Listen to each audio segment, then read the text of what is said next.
Welcome all to the digital meetings of electronic games, one of ThinkTech initiative programs in partnership with the Saudi Federation of Electronic Sports in the season of Gamers Without Borders.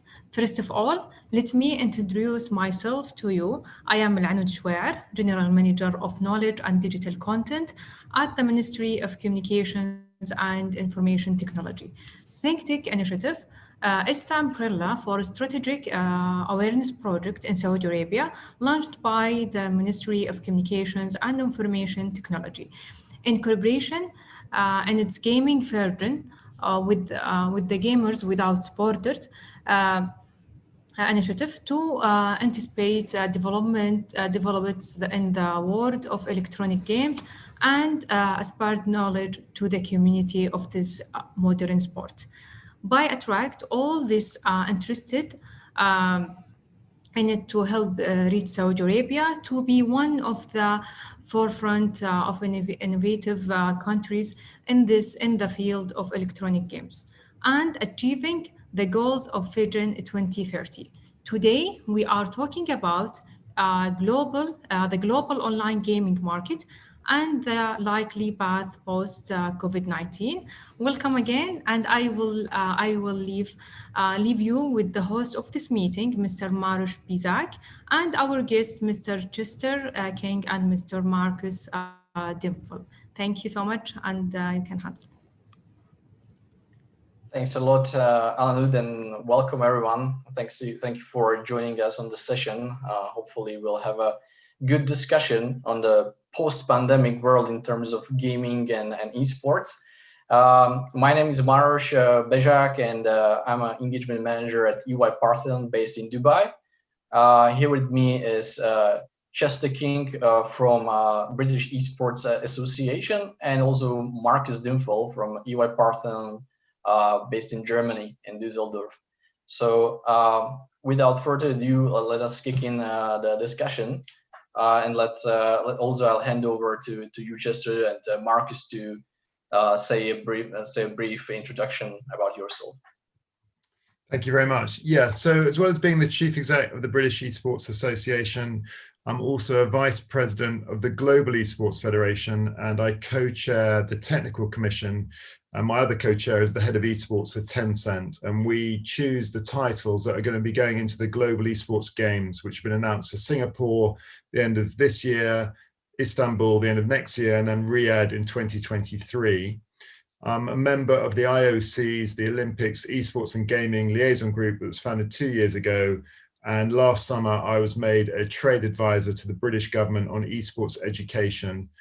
And then they're kind of my volunteer roles in esports. And then my commercial roles in esports, I'm a co-owner of the London Royal Ravens, which is a Call of Duty franchise, part of the CDL, and a team called Resolve, which is one of the UK's top League of Legends teams, which is about to sign a partnership with the Formula One team to create a Rocket League team, hopefully next week. So I wear two hats in esports, the kind of volunteer side and then the commercial sides. But a great honor to be here today. And we work very closely with Prince Faisal and the Saudi Esports Federation, which Prince Faisal is also on the board of the Global Esports Federation. So big fan of everything that's happening in Saudi.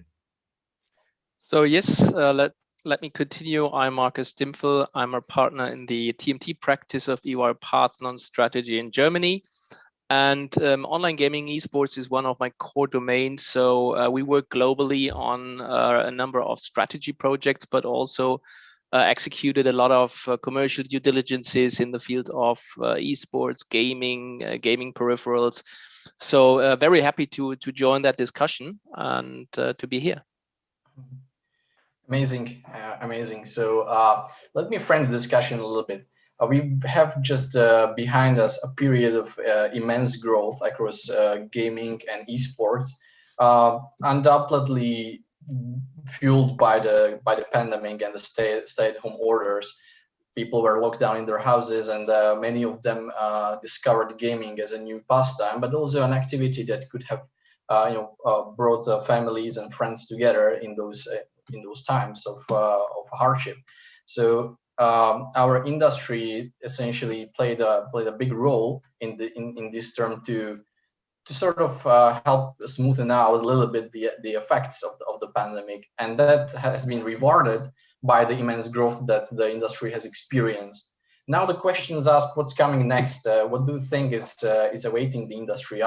Is the industry going to keep on growing because we have already gained so many new gamers, new people who are greatly interested in gaming nowadays, or is it going to fall off to a sort of pre-pandemic level? What do you think, Chester? What is your outlook on this? Yeah, so I think you've got to kind of break it down. I'm heavily involved in esports, the competitive element, and I look at grassroots and I look at the professional side. And what was interesting for me about during the last 18 months is people in sport accepting esports as actually a great extension of their activity. So President Bach at the IOC said 12 months ago, every sport should have a gaming strategy. And there's certain sports that had the video game version. So FIFA, Formula One did incredibly well because they already had a title that was there. And I'm sure we're going to talk about characters that developed. So there's a guy called Lando Norris, who's a Formula One driver, who actually was a big gamer, who actually did very well during COVID because he had a Twitch channel, and people got into him playing not only Formula One games, but also other games. So I think you've got sport who are looking at esports or gaming strategy, video games, as part of an extension and a way to promote their values. That's very important.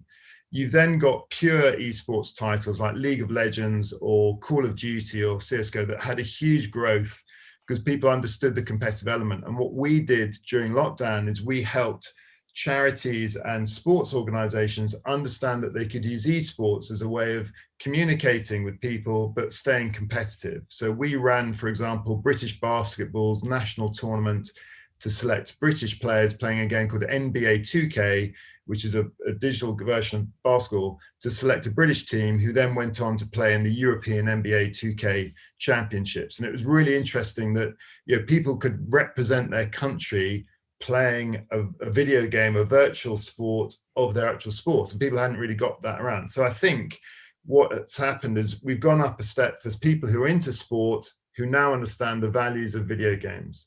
And then the pure esports stuff, what happened is obviously we lost a lot of the live events. There were businesses that were affected. There was a big event in Birmingham called Insomnia, which is a trade event, 50,000 people, that got cancelled. But the resilience of esports has actually, I think, attracted a lot of people. I'm sure Marcus is going to talk about it. The fact that, unlike sport, esports grew and grew and grew. And we, on a grassroots level, ran an after club, a national schools tournament, of which we're doing our live final in 2 weeks' time. We carried on throughout the whole of COVID playing this national league because we could just switch to being online. We didn't have to be in a LAN environment. So my summary, I know we're going to go deeper, is it's been an amazing year because it's shown what a great inclusive activity esports can be at a grassroots level, but commercially how resilient it's been, and the acceptance of more people understanding that this isn't just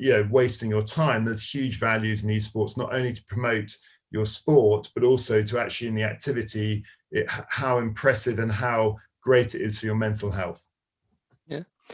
Yeah, maybe let me build on that. So on the intersection of the physical sports and the virtual sports, you could observe similar developments like in the UK, also in other countries like in Germany. It's a virtual Bundesliga that was founded by the DFL, and you could see for the first time really professional soccer players playing with their virtual peers. So they pushed that intersection. But on a more broader scope and online gaming level, it's really that we are convinced that was a push that is sustainable. We assume that some of the people that now get hooked up on esports probably will at some point drop out if alternatives become more relevant again or reduce their time, but that will only be a fraction of those people who really got into the topic during the pandemic.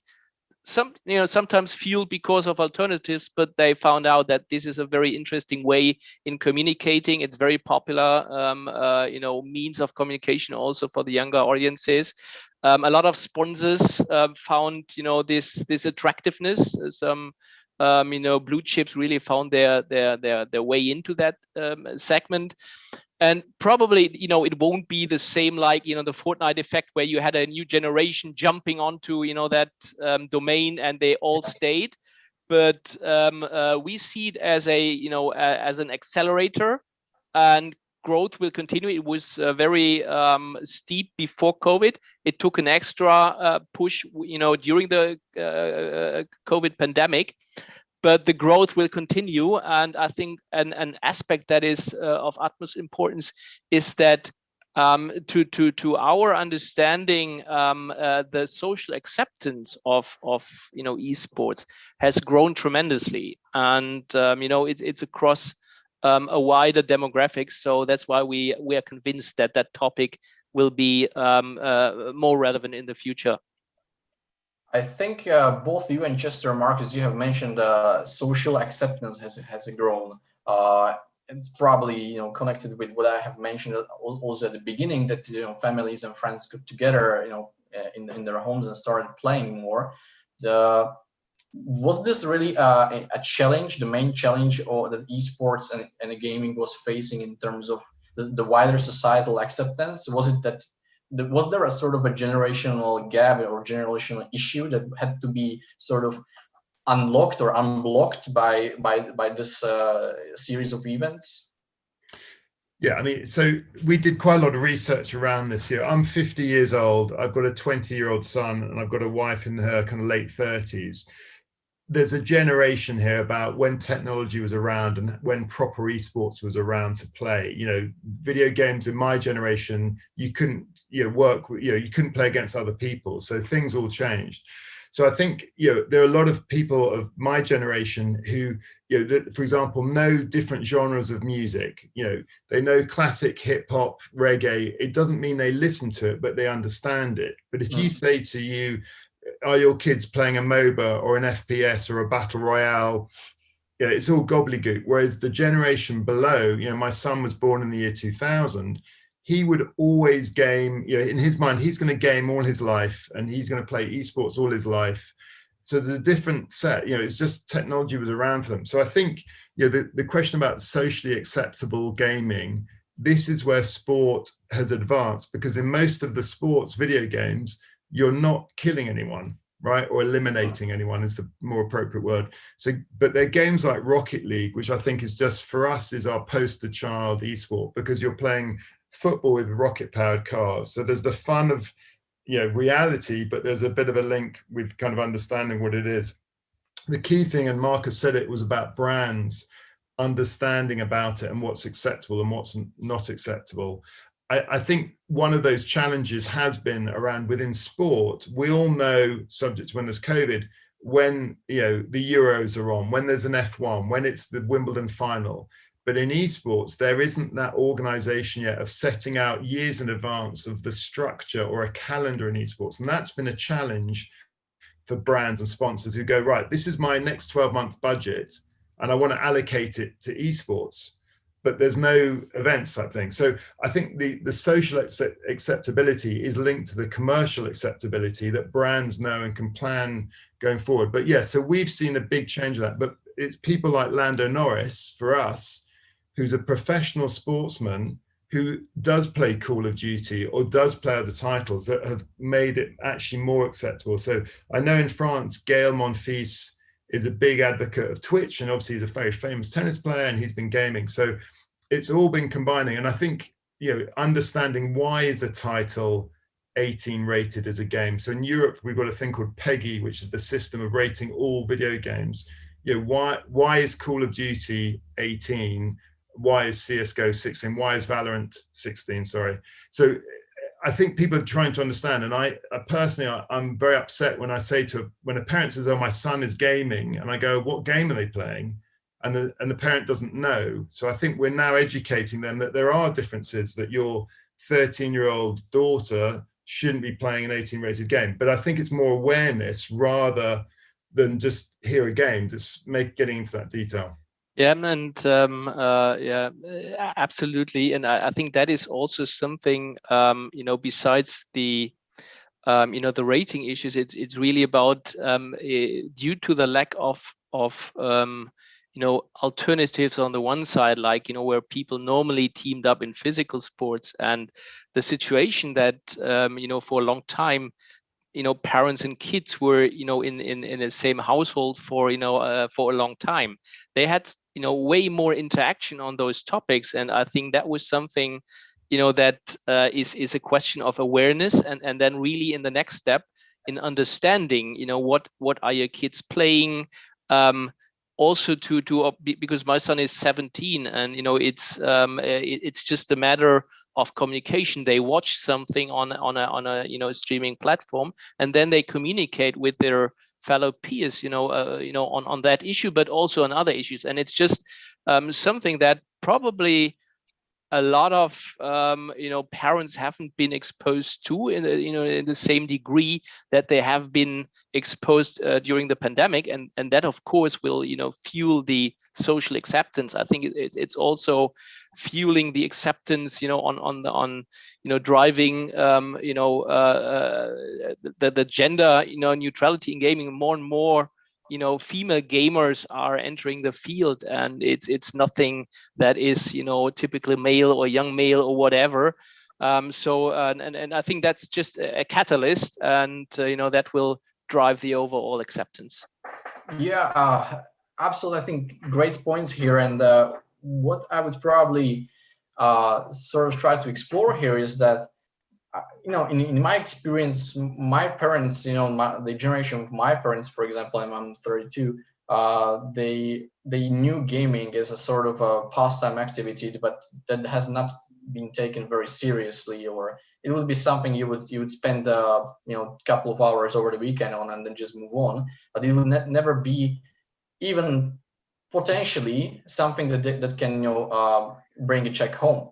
It will be something that just completely detached from the economical point of view. But this I see is sort of falling apart, this narrative, and I think that even the older generation with the people like Lando Norris, validating it for them, and with actually esports athletes or professionals starting to earn really serious money. I think they're sort of coming to understand that, okay, if my kid is spending a lot of hours practicing something and starting to bring some trophies home, even small ones from the local tournaments, it might not lead to nowhere. It actually can be a viable career at some point. I mean, it's not very likely, but it's definitely possible. Yeah, but that is, I mean, what we touched upon, the social acceptance, the growing number of gamers. I mean, there are over 2 billion gamers, if you define it broadly, in the world. And the more broad the audience is, the more professional gamers do you have, the more commercial acceptance is in, and then the whole ecosystem gains traction. That took in some physical sports it took decades, and I think it's fair to say that esports is still at the very beginning. But the general trend, what you can observe, is that at some point of time, also from a commercial perspective, it will be a completely different ballgame. And if you look to the Far East, into what academies they have and how people are trained, I mean, that is something that you will see at some point, growing also in other regions. But that's where you can see, where we can identify the weak signals that this is an industry that is just at their explosion point. Yeah, I mean, one thing that we kind of started 2 years ago was about, from an education point of view, we're I think the only guys in the world that have a qualification at high school level, which is government recognized and funded. So in the UK, when you're 16 to 18, you choose 3 A levels, or you do a thing called a BTEC, which is a kind of vocational skill. So we partnered with Pearson, who are a global esports education provider, And for this September coming up, we're going to have 3,000 people studying a BTEC in esports. So this isn't about becoming a better gamer. This is using esports as a hook to get kids to learn more about, you know, marketing or business, the transferable skills. And, you know, I'm really pleased that Saudi Arabia is engaged with BTEC and with Pearson and with what we're doing. And we've been selling this course around the world. And we also in the UK have 5 universities where you can sell esports business or esports production or esports agency. So we're using it like sports, right? So you can do business degrees, you can in sports, you can specialize. So we've been noticing that if we can use esports as a way to engage with, you know, youth, to let them learn stuff, it's been really beneficial. And in America, I think it's something like there's 50 or 100 universities you now can get esports scholarships. So as well as the education path, just echoing what Marcus was saying about you can earn money from, you know, being a good player, like you can get scholarships, you know, when you go to America for soccer or for tennis. The challenge that we've got and the balance that we've got wearing our national hat is you don't want kids to play esports for their school and expect to get paid for it. Because when you play soccer or tennis or rugby and you don't get paid by your school. So there's a balance that we're trying to protect in the UK, that if you're an amateur and grassroots having fun, you're doing it for the fun or for a medal, right? Mm. But when you're professional, obviously you're going to have to do that. And I think this is the journey we're on about setting standards. But the for us, which has been really exciting, and the British government have approved it, has been around esports educational courses, which I say aren't about trying to get everyone to play esports, but actually it's a huge industry. And the biggest recruiters currently in the UK for esports people with qualifications is the sports industry, who are adding esports as a department or an element. You know, every Premier League football team has a FIFA team. You know, Wolves Premier League team has a Rocket League team. I just mentioned earlier, Rocket League, Formula One team is going to add a Rocket League team. So we're seeing in the UK, you know, that the sports industry are going to be the biggest recruiters of esports skilled people. Interesting. So, is it fair to say that, as the gaming and esports sort of gained this wider societal acceptance over the past 2 years, it was really boosted by the pandemic. We are and the industry has sort of succeeded in building those more solid grounds to attract wider commercial interest. Also, maybe in terms of the non-endemic brands that would otherwise not have ventured into gaming or esports, they would not be that, you know, open to connect their brand that is on a first sight not really having anything to do with computer games or electronics to the matter. So, did the industry finally succeed in attracting these non-endemic brands for the long term, or do you think that this will wane over time again?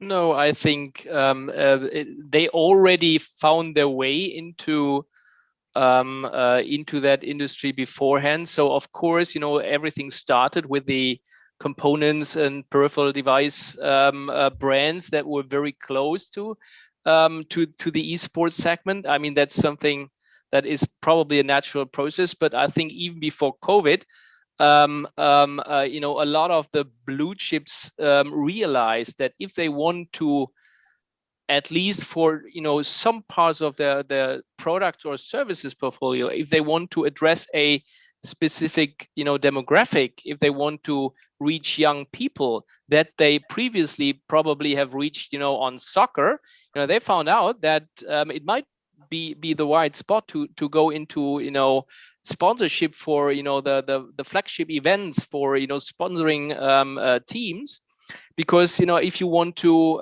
you know, sell a specific mobile you know, contract that is targeted as you know, at a demo you know, very young, then this is the place to go. And I think due to the lack to alternatives, where, you know, although budgets have been cut, that's true, but you know, of course, if you then think about where to allocate it in, let's say 2020, you know, then that is some very good place to go. Because if you look, for example, the number of you know, streams you know, watched on Twitch, it really exploded due to COVID. And so I think it's really already taken the next step, that you are just besides the very close and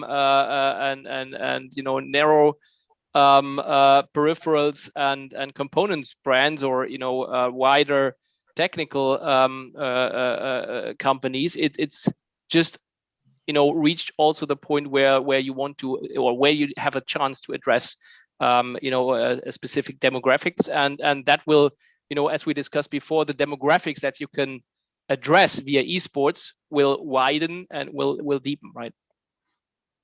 Just okay, so blue chips, they have a certain marketing budgets, and now they're going to divide them in a different way. Then now the esports and gaming came into the picture very heavily. So what's going to happen? Because the budgets probably are not going to be bigger, at least not because of the esports or gaming. They're not going to increase them.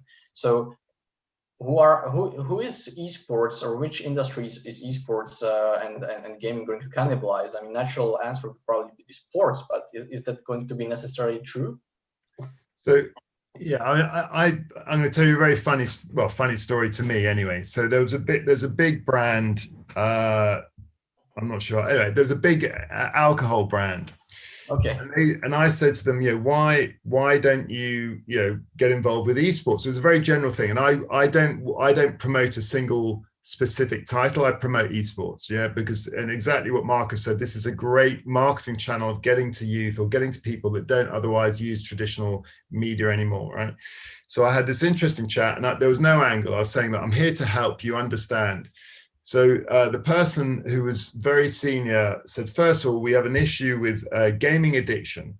And I said, okay, I need to stop you there. Esports is very different because it's the competitive element. So it's like saying, I'm addicted to playing five-a-side football.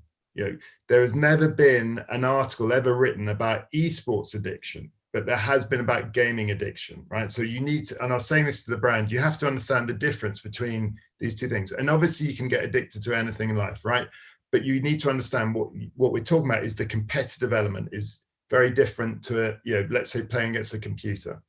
And then they said, well, we don't like, the fact that we're being associated in this particular thing. We were discussing a violent game. They'd never heard of Rocket League, which kind of scared me because Rocket League is such a great game, but we were talking about a first-person shooter game. And she said, no, we got a bit of a problem about being associated as an alcohol brand with a violent game. And they're one of the biggest sponsors of a James Bond movie. And I was going, so tell me the difference between sponsoring James Bond, who goes around killing people, or sponsoring video games that might have some violence in it. And they said the difference is you're watching someone being violent as opposed to being violent. And that was their justification. And I was going, you obviously do not get and understand esports, that actually you're just playing a game, you're not playing reality. So there are some brands that have jumped all over this and have done a brilliant job. And there's some brands who just still don't get it yet. And I think there's still an opportunity to go for that. And I think if you break down the 30 different esports and just seeing the questions someone wrote about fighter games, there's so many different levels where you've got different games like Tekken, Smash, Street Fighter, that once you get into esports and understand the community, that how passionate these people are, as a sponsor, the worst thing, the mistake you can do is come in, try it and leave, because then the community goes, what was wrong with us? Why have you left? And I keep saying to brands, if you're into esports, you've got to commit to 3 to 5 years, because you will actually do worse if you come in and dip out, right? And this is about understanding the community and what they're doing it. If someone's playing a game that might be violent in your mind, they're not violent people. They're just playing a game. And as a kid, I used to play cowboys and Indians and cops and robbers, and this is just an extension of that. So I think there's been some good brand engagement, but I think it's going to get stronger and better, which will be the benefit of all of us. So there's still potential to grow and to get more traction with the wider commercial ecosystem. That's for sure. But I think where I was leaning more is the ones that actually decided during the pandemic to okay, let us dabble into esports, let us dabble into gaming, and let's see how it goes. It might have been, and it was probably successful for them, right? What do they do going forward? Just keeping that forward-looking, lens. Are they going to go back to their previous marketing mix? Are they going to back heavily into I don't know, football, hockey in Europe and the US, other sports, or are they going to diversify? And are they going to keep that budget slice that they have toned down from other sports when nothing much has been happening over the past few months? Are they going to keep it for esports or not? That's the question. Marcus, do you have any view on that? Yeah, I think in the end, and that's of course a very general answer.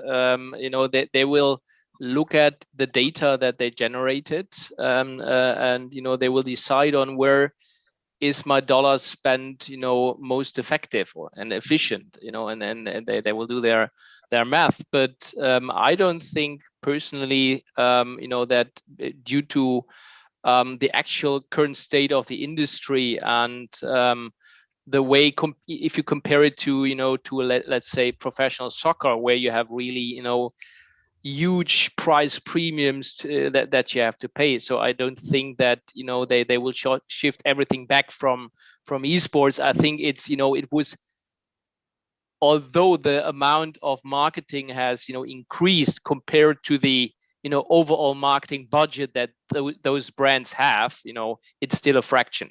So I don't think that they will pull that out, maybe to some extent if they haven't been successful. But of course they should do the analysis, why they haven't been successful. Because I agree with Chester, just pulling out without an analysis could be even dangerous.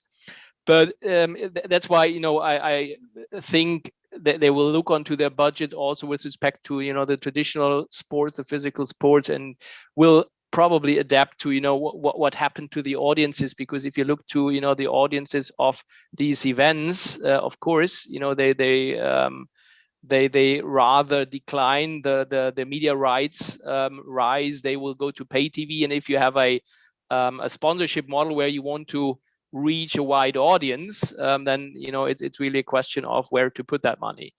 But I think what's the next step is really if you have consumer goods companies, blue chips that just try to address a specific demo, that is one thing, and that will grow. But there are also industries where disruptions is just happening, like insurance, like banking. And if you want to reach the audience that are targeted from these fintechs, where do you go? If you sponsor tennis, which is great, or soccer, you won't reach them at Mars. And if you want to go into that will give them a future push.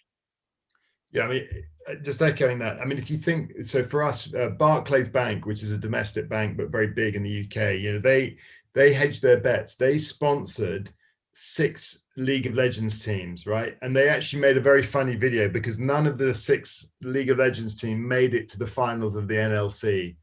So and they did this great video going, hey, we hedged our bets, we sponsored 6 teams and none of them made it to the final. It was a very funny, it was a really great part. Sorry, BMW and Barclays did the same thing.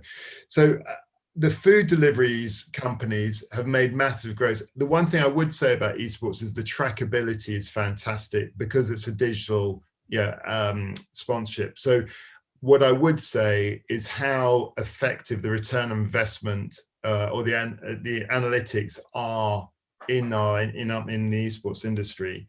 But just picking up your question about will people carry on with it. Our biggest challenge, especially in the UK, is we don't have any esports heroes, right? So if you take other sports, we've got Andy Murray when he's fit. Germany have a ridiculous amount of sporting legends, right? And some ridiculous esports legends as well. And if you look at, around the world, Faker, this incredible esports character, and you've got in Denmark, Astralis. There's certain brands, like in Poland, you've got Virtus Pro.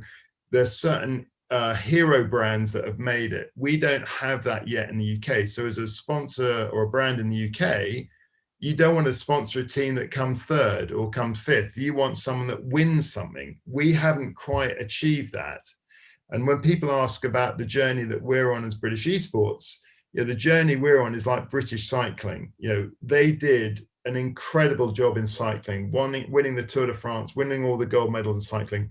But it's because we had a hero 20 years ago that was kind of the catalyst for us to get going. And I know it's a bit of a catch-22, but I think that you'll have brands that will have an interest in a certain esport, and this is where I think it's a really interesting play around the Olympics and what they're trying to do about virtual sports and competitions. So, if people say, will esports be in the Olympics? Not purely in my mind till 2028, but will you see virtual sports? So like Swift is cycling indoors. Who's going to win a Swift tournament is going to be a professional cyclist, not a professional gamer, right? That's an extension, and I can see there'll be heroes created from virtual versions or simulation versions, which you see in driving. But we need heroes, right? But there are not enough European heroes yet, in my opinion. And I think once that starts happening, once we burst the Asian bubble or the South American bubble of some of these incredible players, incredible teams, then you'll see more brands, especially, in Europe, like in Saudi Arabia as well. Prince Faisal and the guys do a brilliant job there.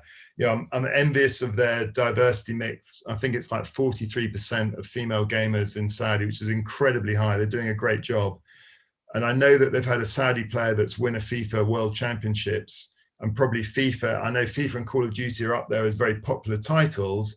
But once they start winning, or once they get a CDL franchise, you'll just get more brands supporting that whole ecosystem. So at the moment, there's definitely money in esports, but I don't think it's in every country yet because there aren't national heroes. I think when it comes to the money and the support of the esports, there were concerns, growing concerns actually even before pandemic, that the whole segment is sort of overcrowded with funding from the venture capital and with the with other private equity players.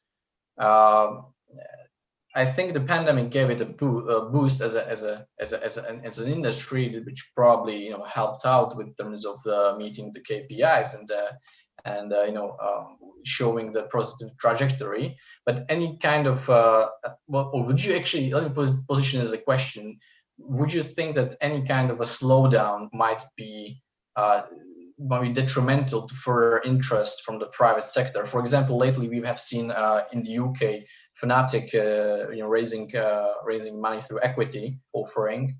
This was one of the first ones in that sector, certainly in the UK. Do you think this is the way to go to sort of self-sustain in the industry from within by offering equity to the public, or do you think it still needs to rely going forward on that venture capital / PE interest? Yes, I'm sure Marcus is going to have a more technical answer. So what happened is you look at the models of how a team's raising money, right? So you've got Guild Esports, which David Beckham's involved with, where everyone was a bit kind of dismissive of them, but they raised a lot of money doing the way that they've done it, right? I think being a team owner is a bit like being a football team owner 10 years ago before the main revenue come in. Who's making money in esports at the moment? The publishers, the pro gamers, and then there's peripheral companies. Owning a team is challenging. Owning a franchise team is a lot more, in my opinion, better, because obviously I'm involved in it. So Call of Duty, Overwatch, League of Legends, there's more security, and the publishers around that doing a brilliant job. I think, it depends on your future investment portfolio. I think there was a slight element of, a lot of people coming in team investments, which has kind of stabilized a bit. I think we need more franchise esports teams. I'd love to see certain tier 1 titles, get a bit better structure. But at the moment, the publishers are making so much money off doing normal gaming that they don't need to do it. But I think there's been more savvy. There's obviously a few funds. There's one actually that I'm being involved with, which is going to be launching in 3 months. It's very specific around esports. There's obviously Bitcraft, which have done a great job. The guys from ESL, Malta and those guys. So I think there's some clever investments going in. There's not enough esports companies that are up a certain scale. So the easy kind of focus was on teams, but I think that's going to level out a bit. But you know, if I had had the money, I would have bought, you know, if I could have done a League of Legends franchise when they came out, because they're trading at like 4 or 5x. It depends, you know, on your return, and Marcus will probably get it better, but you know, are you in it for the long term, the short term? But I agree with what Marcus said. We're at the beginning, right? Everyone thinks it's been around. Yeah, everyone tries to do the same analysis with sport. We're not there yet. So yeah.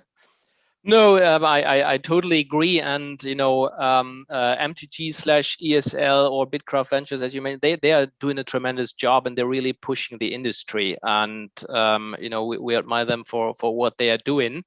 But if you look to you know, to the wider PE field, then you know, the you know, at least the mid cap and large cap haven't found their way into that, you know, esports or even online gaming, because you know, as Chester pointed out, there are a lot of similarities with respect to physical sports, but there are some major differences. And so far, you know, it's really that the publishers, you know, have primarily are taking, you know, the profit, and it's you know, their business model, of course.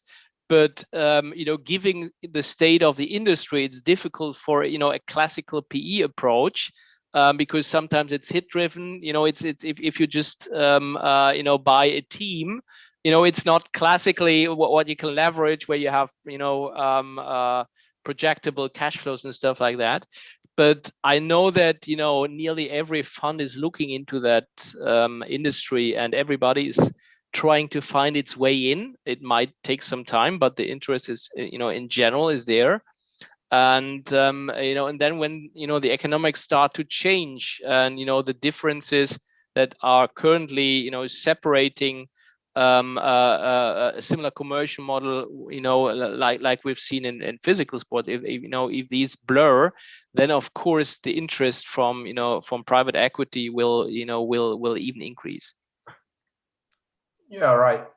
And that's makes a lot of sense. And I think that what's going to be a major change that's awaiting once everything opens up again is that the cost structure is going to change a little bit again, because of the reintroduction of offline events, which are quite capital intensive, of course. And then it will be very interesting to see how different you know, event organizers will react to that, and whether they will go with the route of sort of big splash reintroduction, or whether they will try to tone it down, because now the audience is already anyway used to the online setting. So that's definitely an interesting aspect. And I wonder, where do you see this going? Where do we see if this is going to be again the mega events? You know, there were experiments with the musical events, with fusion of different target groups, or whether we sort of will go to back to the roots when it was more, you know, community organized, a little bit smaller, but still, you know, well funded in terms of the prize money kind of event. So look, without teaching people suck heads, you know, you need a license to run live events, right? So the publishers give you the license. So it's unlike sport, where let's say you and I wanted to put on a football tournament, we need no one's permission. In esports, you need permission, which is fantastic. And I really like the way this is structured, because it means there's integrity and that the brand is protected of the different esports. So if you own a franchise esport, so for example, you know, I'm involved in the Call of Duty franchise for the UK, we have a say in what big events are happening. So we obviously do the Call of Duty events and the home series, and that's not going to kind of kick off, you know, not this year anyway, because we're being based in North America. So there's a control element of, even if the events want to happen, you've got to get permission for them to happen. So in the UK, what's happened, which has been a bit scary, is a lot of people want to build dedicated esports venues. And I'm going, well, that's great, guys, but where's your content? Where's your license? It's like building a Bundesliga football team, stadium without a football team. I said, what? You just wouldn't do it. So there's a bit of an education thing going on that. So what I personally going to see, I think there'll be more grassroots tournaments because you can do it under a community license. In the UK, pre-COVID, there were 4 big major events. Face It, who a brilliant organisation, were running the biggest event we had was in Wembley Arena, which was 10,000 capacity. There was an event in Birmingham that ESL did and Dota 2, but we're only talking like a handful of the mega events. The majority of events, are the community, are more streamed online. So, I can definitely see going back to that, but there's no rush on it. I think the franchise league, like Overwatch League, Call of Duty League, and the Worlds for League of Legends and the International, they will be coming back, not this year, but next year. And I'm very excited to be involved in the global esports games. With Tencent, this is the idea of 5 titles where you're playing for medals. It's the December the 14th, 16th, but they've now got cities, paying the Global Esports Federation to host like a normal sporting activity, and they've already now got a lineup of up to 2027. So mayors of cities or governments have said, we like this concept, we know we want esports, let's plan ahead. So they've already announced 21, 22, 23, and they'll be announcing in the next month 24, 25, 26, 27. We're now getting on this Olympic thing of people preparing it. So I think once people know that a calendar is coming and these events are coming, then you'll see a natural progression of getting larger in the scale of events. Yeah, we have seen this also in Europe, right? With Katowice sort of reinventing itself as a town through esports events together with the ESL. So certainly, I can see where the mayors of cities would be coming from, trying to bring in larger esports organizers' participation, so the cities become a bit more lively and attract more tourism as well. But then also, I would probably conclude this part with the question towards Marcus. Exactly, do you think that these large event organizers, and I know you have been working with some of them quite closely, do you think we can expect that return to those bombastic events, or do you think it will be sort of smaller and more targeted towards the old audience? So I would say both. So I'm pretty convinced that those flagship events that Chester mentioned, like in Cologne where I'm based, the ESL one, or Katowice you mentioned, that will remain. Because at the very beginning we were talking about that the number of gamers is growing, the topic gets more popular. So I'm pretty sure that that part of the industry will resume. I additionally think that there will be more smaller events on a community level if you get the licensing figured out. And there is one question in the chat, is there too many, or is there a risk that there will be too many events? Yes, probably. Like in all other industry, if there is eyeballs, if there is an attractive industry, if there's money to make, everybody tries to make its cut, and then you'll find an equilibrium where but in the end you'll have that lighthouse events, and probably at some point really have some dedicated esports arenas growing in a number of and probably size. But I think it will be both in the end. So you will have additional smaller or mid-sized number of events without cannibalizing the lighthouse events. Yeah, and just echoing the question that I'm seeing in the chat about too many esports titles. What's going to happen? Like this sport, there's many sports. What will happen is countries, once they get heroes, will specialize. So for example, we play cricket, right? Other countries play baseball, right? So what's going to happen? I think Saudi has got a fantastic opportunity, but you don't want to do as many esports as possible. I mean, and Saudi is quite a heavy console country like we are in the UK. So the console titles, so Call of Duty is going to be better for Saudi than CSGO, because I think people have been playing it for long. This is my personal view, longer, right? So what you're going to see is tournaments around certain esports titles, and for example, with my kids, also I'm in England, so play rugby, right? Less football, and I play tennis. Yeah, I love tennis.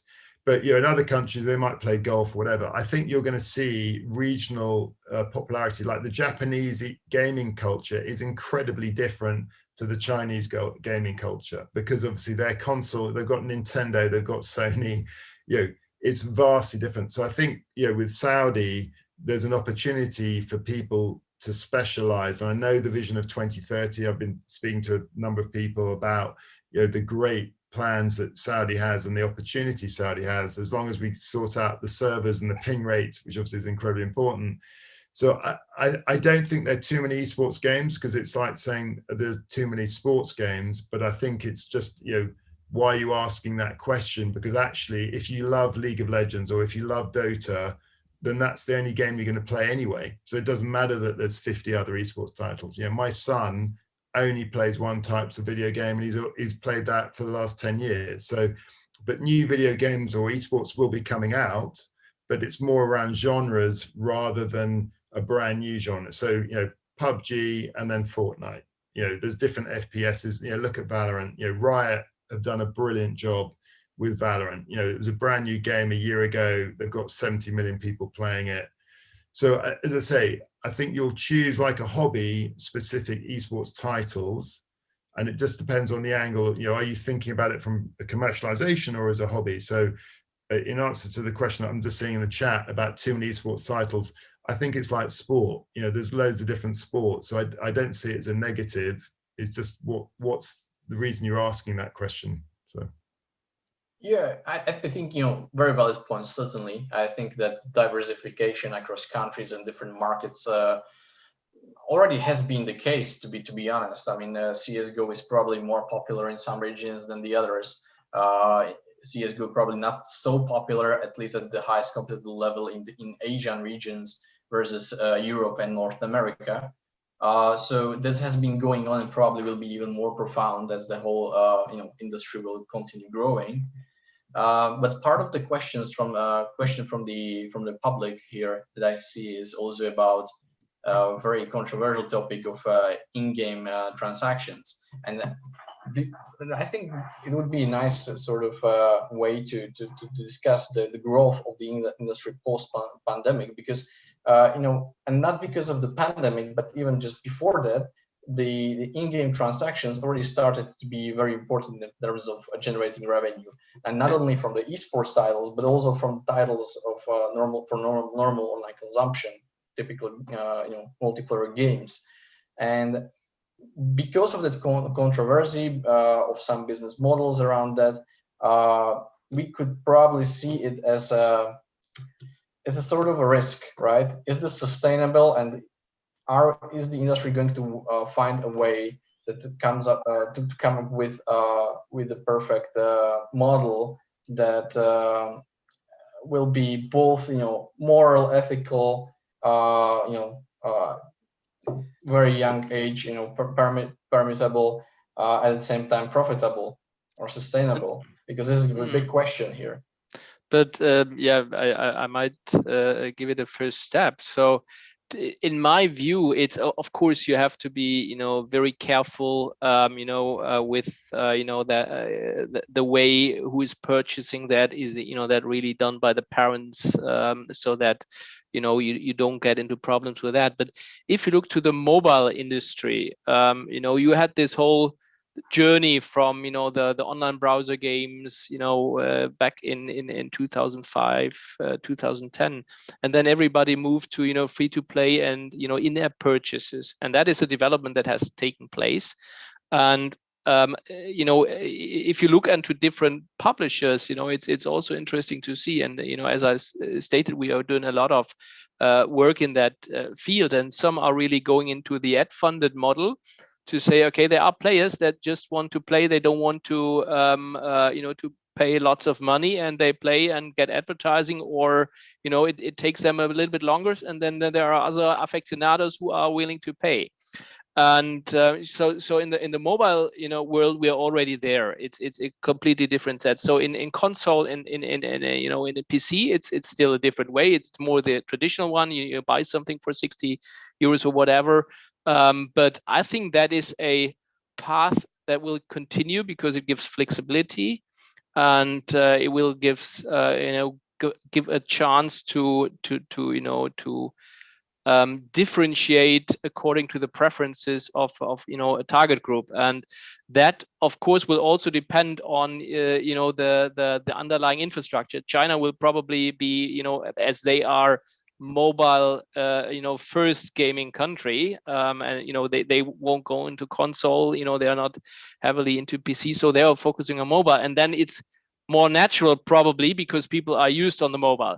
If you are a console heavy country like UK or US, it's probably the way to move to that kind of new business model is a more difficult one, but I think it will take place anyway. Yeah, look, I mean, again, getting really granular, when you play esports in a competition, you can't pay to enhance your playing, right? So it's a level playing field. So, I quite like that, but obviously when you practice or you want to buy a different skin or a different shirt, that's going to happen. And if you have any hobby, you're going to pay money to play that hobby. There's certain hobbies that are free, but if my son was going to play tennis, I got to pay for his tennis balls or a tennis racket. So there's things. So I don't have an issue about the ethics around paying for something. There is a lot of things around loot boxes, which again is not esports, but that's we haven't got enough time to talk about that.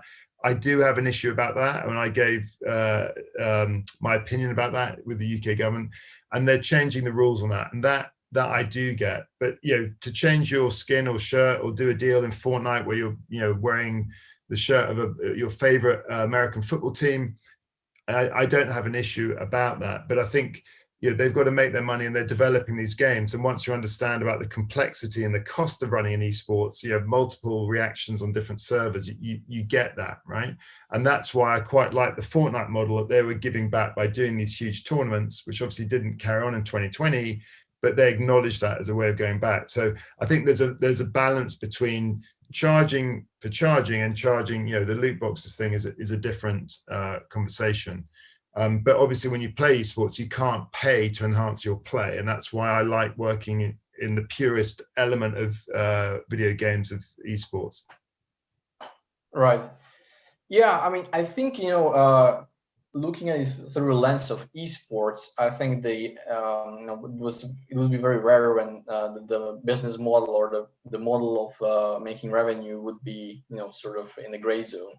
But we have a wide spectrum of games that are being played online, and not every publisher or developer is really focusing on the competitive element primarily. They're probably trying to make money in a different way, and that's where I was trying to point out that we might run into challenges for further growth, because if this is the way they have been operating for the past few years as it became popular, and it's a sort of a dead end road, then naturally they will need to either find a new revenue source or revenue models, or fine tune them at least, or they will need to shrink back a little bit. So but I would always say, in the end, it's like, P times X, so the number of gamers, and who is, and I'm not talking about the esports professional gamers at that point, but in general as an industry, it's how many people are playing games, and that is growing. That was growing strongly. That got an extra push. So then it's the other question: will those players spend less money or more money? Maybe if you have some new players, you don't start traditionally spending a huge amount of money, but in general, people are, as it's their hobby, and the more time they spend with their hobbies, they spend more money. So that's why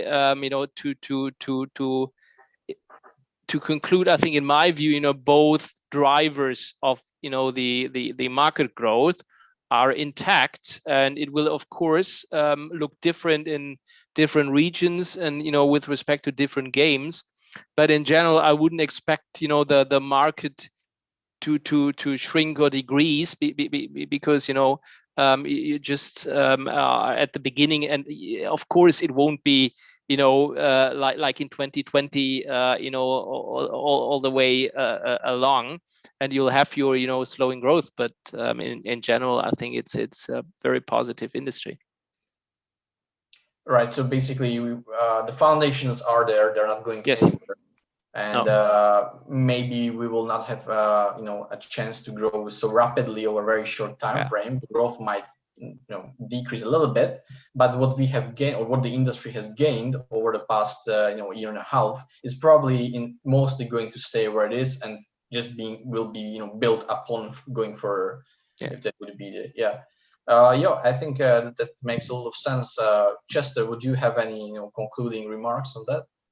Yeah, look, I mean, we've had an incredible opportunity of showcasing the benefits of esports on different levels in the UK, and we're helping, even like the police force contact vulnerable people. We're helping people with disabilities using it from a grassroots point of view, and then commercially and at the professional level. It's been really exciting, challenging times. And I think, once people understand the inclusivity of what a great activity it is, so you can be any shape, any color, it's an incredible thing. And I'm very excited that Saudi, the Gamers Without Borders is such a brilliant initiative. And, we're big friends and big fans of what's happening in Saudi, and you've got a great opportunity. But as I say, I think we all in every country need to find our heroes to help it go into the next level. With the Euros going on now, there's going to be what I'm saying. So really excited. I love this industry. I think there's some really passionate people, and just playing it as a fun activity all the way up. And I think I personally like it because I'm not a fan of social media. I'm not a fan of passive media, but I feel that esports is an active media for your mental health and everything. So in conclusion, I think it will be continuing its growth. And I agree with Marcus that COVID is just, we've gone up a step, and then we're just going to continue. But the continuation does depend on a per area of the world that you're in. I think you put it very nicely. We'll need new heroes to get to the next level. And I think that's a very good summary. We have had a period of immense growth in the in-gaming industry for the past year and a half. That might slow down a little bit, but we might find a new way of boosting the further growth, maybe in the same rapid way as it happened. Who knows? We have just gained a lot of different target groups, the different audience as well, the consumers. So I think this might have been really a transformative event for the whole industry, and it will probably keep on building upon this going further. And with that said, I think we have sort of exhausted our allotted time and went a little bit beyond that. So I hope that our audience have been able to stay with us, and you have enjoyed this talk.